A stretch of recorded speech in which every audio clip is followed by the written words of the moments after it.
अभी संभल में स्थिति एकदम शांत है। दुकानें भी खुली हुई हैं।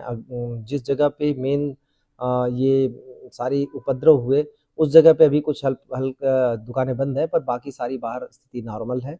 लेकिन हाँ, वहाँ पे भी कोई किसी तरीके का कोई अब तनाव भी नहीं है। सब जगह पुलिस की मौजूदगी है और एकदम स्थिति कंट्रोल में है, सामान्य होती जा रही है और हम पूरी उम्मीद करते हैं कि अब लगातार सामान्य ही होती जाएगी। तो अभी सब कुछ ठीक है। सर अभी जो एफआईआर हुई है नामजद उसमें धाराएं लग चुकी हैं, तो इसके अलावा भी कोई कार्रवाई की जाएगी अलग से एनएसए की? देखिए, इसमें जो जिस तरीके से पुलिस को साक्ष्य मिल रहे हैं, उसमें के अनुरूप हम कार्रवाइयाँ कर रहे हैं। इसमें अभी तक कई सारे एफआईआर हो चुके हैं, आगे भी होने की संभावना है।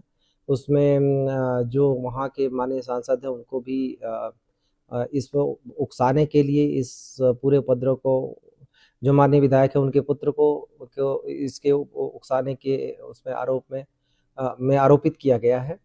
और आगे अभी जांच चल रही है, सीसीटीवी कैमरे भी देखे जा रहे हैं, क्योंकि ये पूरी तरह से अनायास ही की गई कार्रवाई थी कि मस्जिद में कोर्ट के आदेश पर सर्वे हो रहा था।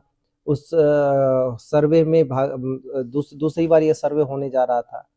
कोर्ट में सबको अपनी बात कहने का अवसर उपलब्ध था। अगर उस कोर्ट में नहीं तो उसके ऊपर भी अदालतें, उस जगह पे बात करने का अवसर उपलब्ध था। इसके बावजूद चुना गया कि इस तरीके की हरकत की जाए जिससे वहाँ का माहौल बिगड़े। इसमें किसी को भी इसमें मैं बख्शा नहीं जाएगा। सबके खिलाफ कड़ी कार्रवाई करेंगे और आगे जैसी जैसी परिस्थितियां बनती जाएगी, जांच आती जाएगी। यहाँ तक कि हम उनके ऊपर भी नजर बनाए हुए हैं जो इस मामले में अफवाह फैला रहे हैं। अभी एक वीडियो हमें मिला जिसमें इन जो उपद्रवियों ने गाड़ियों में आग लगाई, उससे जो उठते धुएं को एक अलग एंगल से लेके मस्जिद के और वहां पे धुएं धुएं के तौर पे दिखाया जा रहा है। उन सब पे हमारी नजर है। वहां पर मुंह बांध के लोग आए थे, उसके बावजूद अलग अलग सीसीटीवी कैमरों से हम उसका परीक्षण करा रहे हैं। मस्जिद पर पथराव करके मस्जिद को क्षति पहुंचाने की कोशिश करने वाले को भी हम चिन्हित कर रहे हैं। इन सारे मामलों में जहां जहां भी उकसावे की बात आएगी वहां पे हम कार्रवाई करेंगे। सर अभी तक कितनी डेथ हुई है और जो पोस्टमार्टम रिपोर्ट आई है उसमें गोली लगने की बात है तमंचे से, उस पर आपका क्या? निस्संदेह जो चार अभी तक चार डेथ कंफर्म हुई हैं, चारों का पोस्टमार्टम भी हो चुका है और पोस्टमार्टम की रिपोर्ट में प्रथम दृष्टया देशी बंदूक से जो के में जो कारतूस इस्तेमाल होते हैं उससे लगने की बात है। तो इसमें हम इसकी पड़ताल भी आगे होगी। इसमें पुलिस इन्वेस्टिगेशन करेगी।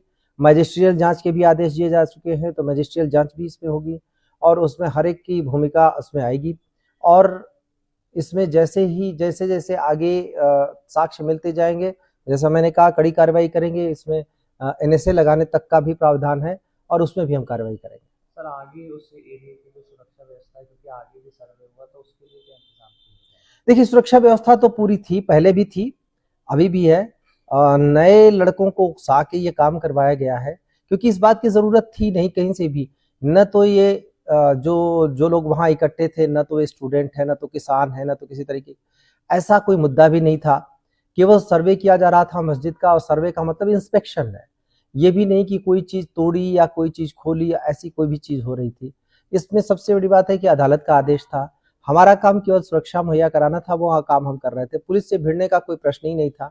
बहुत सारे लोग अलग अलग तरीके से, अलग अलग एंगल से इस चीज को रंग देने की कोशिश कर रहे हैं, पर इस बात का जवाब वो नहीं दे पा रहे कि वहां लोग इकट्ठे किस लिए हुए, नई उम्र के लड़के किस लिए इकट्ठे हुए, कोई बुजुर्ग वहां क्यों नहीं था उनको कंट्रोल का। अगर आना भी था तो बुजुर्गवार जो हर बार वहां नमाज पढ़ने आते, वो क्यों नहीं आए?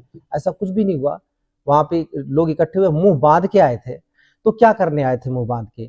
फिर उन लोगों ने बिना उकसावे की सारी कार्रवाइयां की और अनायास तौर पर कई सारी चीजों को जोड़कर उस पर चीजें चलाई जा रही हैं, थ्योरीज बनाई जा रही हैं। बहुत स्पष्ट है कि जो जो लोग इसमें फ्यूलिंग करने का काम करेंगे उसके खिलाफ भी कार्रवाई करेंगे। आगे मुझे लगता है कि सबको ये बात धीरे धीरे समझ में आ रही है कि ये बेवजह हुआ। हम लोग भी बातचीत में हैं सभी लोगों से, सभी पक्षों से प्रयास भी कर रहे हैं और समझाने का भी प्रयास कर रहे हैं। जो लड़के वहां पर इस पथराव में शामिल थे, उनमें से ज्यादातर की उम्र पढ़ने की है, बहुत सारे लोगों की अपने जॉब करने की है और उसमें से कई सारे कुछ न कुछ काम धंधा कर भी रहे थे अपना काम धंधा छोड़ के। इस तरीके की चीजों में, गतिविधियों में संलग्न होना वो किसी के लिए भी अच्छा नहीं है।